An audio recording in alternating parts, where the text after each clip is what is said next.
Hello and welcome to the iClass video tutorials. We are your host, Steve and April Burnett, and we bring this to you on behalf of our company, Burnett 1-800 Painting. Today we're going to go into our settings and we're going to go into general settings. So you'll see the settings icon both on my iPad and on my iPhone. Let's go ahead and open that up. And the first one, actually in settings, now we want to go down to general. And then on your phone, we want to look for general. There it is, general.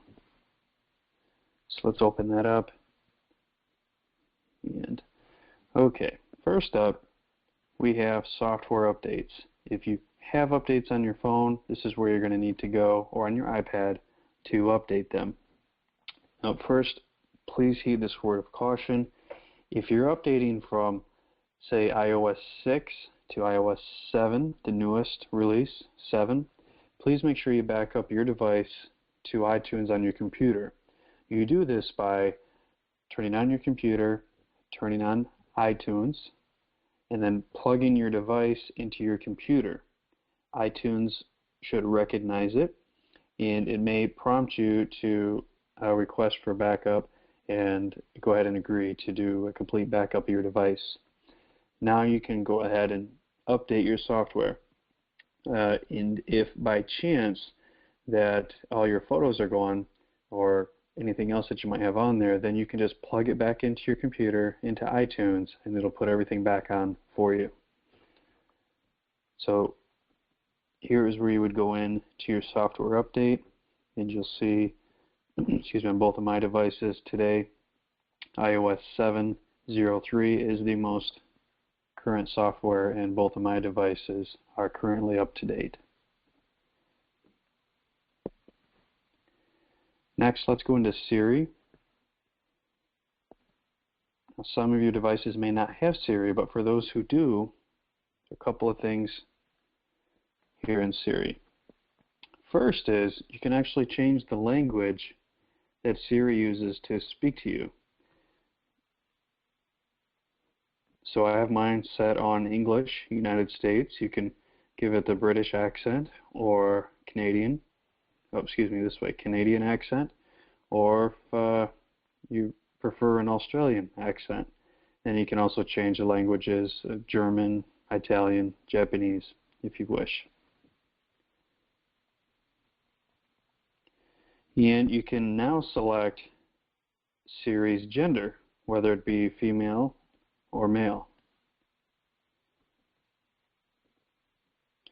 And voice feedback, I would leave that on.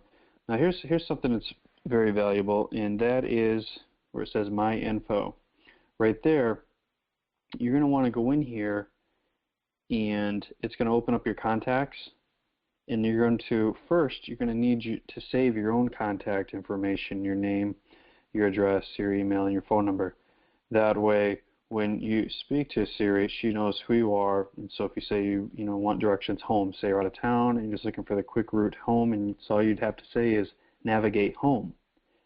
Well, as long as she knows who you are, then you can go ahead and navigate home. You can also set up to tell her who your spouse is and your children are as well. So the same thing over here on the phone. You want to make sure that you tell her who you are.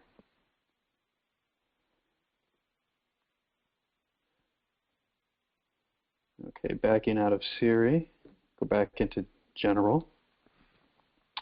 And next, let's go into text size. And here, you can choose what size you'd like your text to be.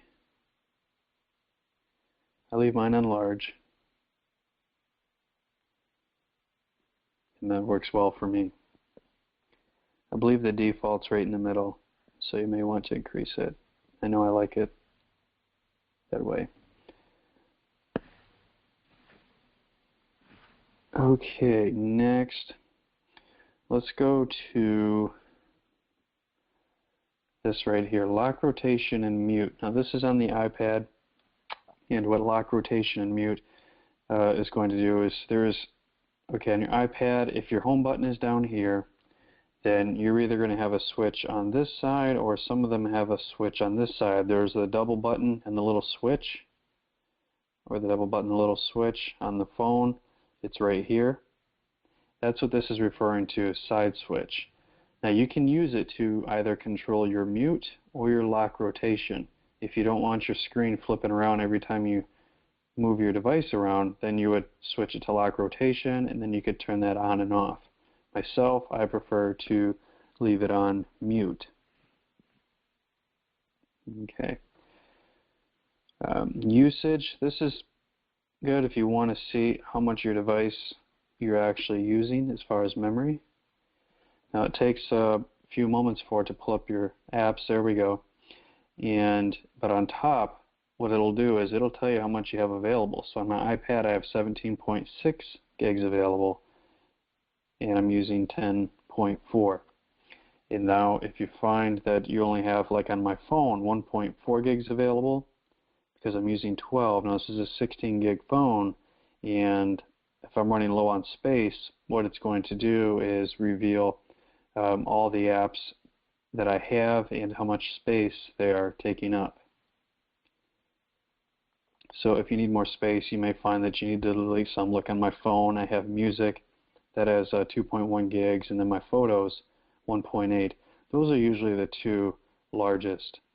And so if you find you're running out of room, then you may need to think about some of your photos or music and move them off to somewhere else, or even delete them altogether to free up space.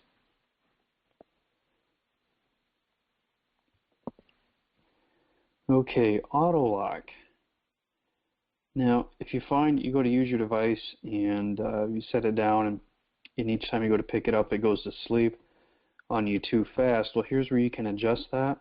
So click on auto lock, and right here you have the options of 2, 5, 10, and 15 minutes, and then also never. For myself, I choose never. So when I'm using my device, I want it to stay on, and when I'm done using it, I just hit the button on top or on top of my phone and put it to sleep myself. So in the meantime, I don't want it to shut off on its own. You can set that however you like. Okay, passcode lock. Now, as we go through this exercise, I'm going to use 4 zeros as an exercise.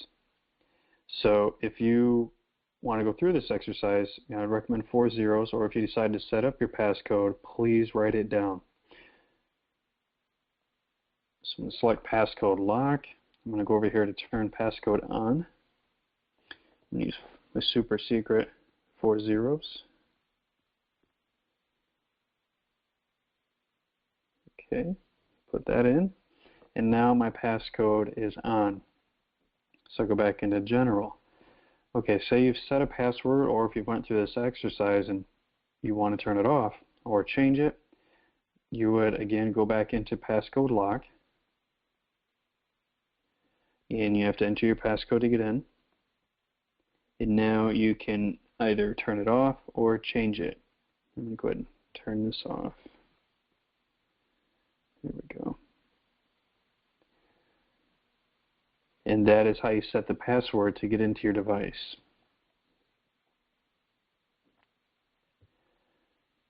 Okay.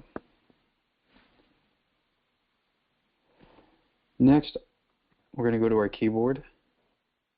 And this is a very handy shortcut I'm going to show you. First, I would recommend that you leave all of these on, both on your phone and on your iPad. It makes it easier for spelling and typing and such. But on your iPad, you want to go all the way down to the bottom where it says Add New Shortcut. And then on your iPhone, you want to click on Shortcuts, and then to top right, click on the plus symbol. So here, what we're going to do is walk you through setting up a shortcut for your email address. Many times your email is your username. So instead of having to completely type out your entire email address every time you go to log into, say, a website or anything you need to log into, all you have to do is type the shortcut you've made and your email address will pop in. So your phrase would be your email address, and then mine is steve@burnettpainting.com. And for myself, I used the shortcut SSS. The reason why I did that is the first letter in my email is S, so I automatically start typing S out of habit. But then once I do, I remember I have a shortcut, and I put in 2 more S's, and then my shortcut drops in for me. So it'd be the same thing on my phone. But instead of typing out my email, I'll show you on my phone how the shortcut works. So if I hit SSS, there it is. It's like a blue hyperlink that pops up. I hit my space bar, and it drops in for me. And that is very, very handy. I strongly recommend that you set that up. Now, if you have other phrases that you use very commonly, like "Have a nice day," "Thank you," "You're welcome," you can set up shortcuts for those as well. So back out of here. And I believe your device came, I believe they all come with one on my way. So you may already have a shortcut there. Well, today we went over general settings, and we talked about the software update, Siri, setting up your info and changing your accent or even language, text size, usage, the auto lock, the passcode lock, and also keyboard shortcuts. So again, we are Steve and April Burnett, and this is brought to you on behalf of our company, Burnett 1-800-Painting. Please consider Burnett 1-800-Painting the next time you or your friends, family, neighbors need their home painted. Thank you, and have a great day.